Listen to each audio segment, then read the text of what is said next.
Dear students, up to now we discussed the different types of activities and the importance of osmosis. Now I am going to explain about the importance of osmosis in our living organisms. Importance of osmosis in living organisms.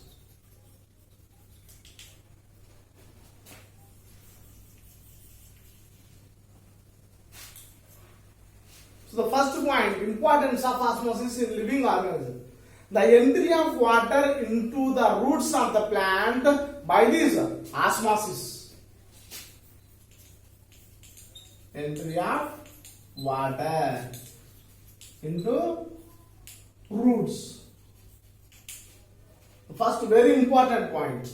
So the entry of water into the roots of the plant through this osmosis. Once you think about it, without the osmosis process, plant cannot absorb the water by itself, by the only osmosis process. The next one is movement of water between the cells. Movement of water between the cells because of osmosis. In any organism, the movement of water from one part to other part. Once you think about ourselves, we drink water through the mouth, it enters into the stomach, and what happens to it? How does it enter every part of the body? We all know very well. 70% of our blood is water. Our body weight also water.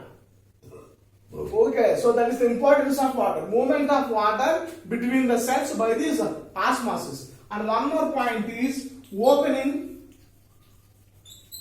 or closing of stomata.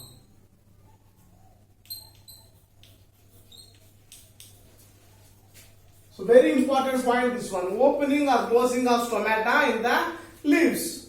Stomata, the tiny holes that present on the leaves, surface of the leaves.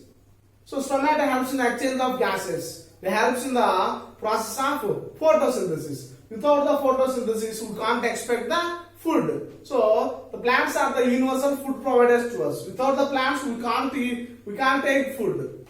Okay. Because that is the importance, opening or closing of stomata in the leaves done by this osmosis process. The fourth one, movement of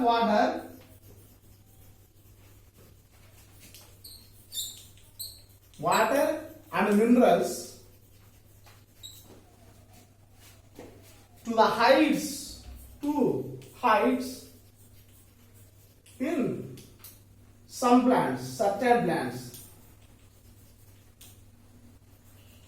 Okay, now movement of water and minerals to the certain heights. For example, eucalyptus. Okay, now they are which are like the plants. Next one, removing of waste materials. Removal of waste materials in the animals. Removal of waste in the animals. Absorption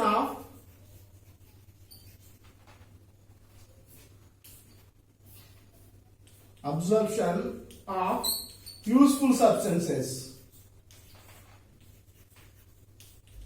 into the body along with water. So these all are the important process takes place in our day-to-day life. That means in our living organisms, everything is important. Okay, because of this osmosis process only, these all functions are carried out. So entry of water into the roots of the plant, movement of water between the cells in organisms, opening and closing of stomata in the plants, movement of water and minerals to the heights. Okay, now transport. So transport is better word. So transport of water and minerals to heights in certain plants, removal of waste in our body, and absorption of the useful substances along with the water. These all are the important process takes place in the living organisms. Okay, so dear students, up to now we discussed about this osmosis. Okay, so through this plasma membrane the process is worked. Now I am going to ask you a question. Is there any other process? Is there any other process to pass or transport the substances in a given medium. Okay. Is there any other process to transport or pass the substances in a given medium? And for that one I am explaining one statement to you.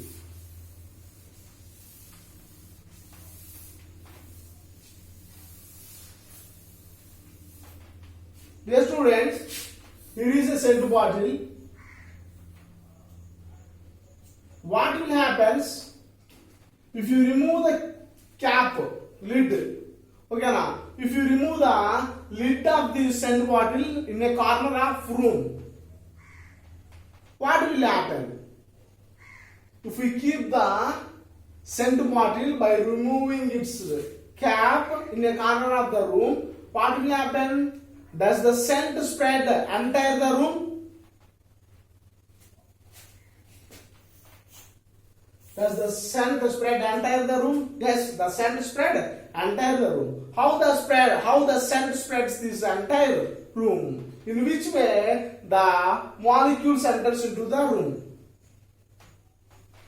It's equally distributed throughout the given area. Yes. It's equally distributed in a given area.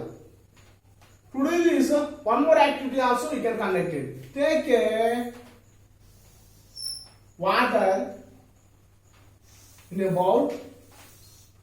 Take a half bowl of water and add a small ball of coffee ball, small coffee ball into it. What happens? If you mix if you leave a small ball of coffee seeds in it, it equally distributed in a given area. You can do this one in anyone. First take taking of this coffee seeds first and pour the water, or take the boiled water and insert these coffee seeds in any manner. Or you can take a petri dish and keep potassium permanganate here. Okay, and add water to it and observe the color, spreading of color in the petri dish. Does the color equally distribute or spread in the petri dish? Yes. Dear students, by all these activities, I would like to say one thing. Not only the osmosis process, other process also is there. Those processes are helps to the substances to equally distributed in the given area. The process in which the molecules are distributed equally in the given media, that is diffusion. What is that process? Diffusion. The process in which the given substances are equally distributed in a given area, either air or water, that is the diffusion process. Very important. The definition is very important. The process in which the substances are distributed equally in a given area, either air or water, that is the diffusion process. Okay, so here also is there. In this one scent bottle, by keeping in a corner of room, by opening the scent bottle, it can spread entire the room. Okay, now every molecule is spread equally. In this coffee activity, coffee seeds activity, or potassium permanganate activity, or copper sulfate, CuSO4 you can take. Copper sulfate. In every activity, we may notice that the given substances are spread in a given area equally. That is diffusion process. You will learn more about the diffusion in the 10th class. Okay? So dear students, we have completed our lesson, the plasma membrane. Okay? So once you revise everything. Okay, thank you.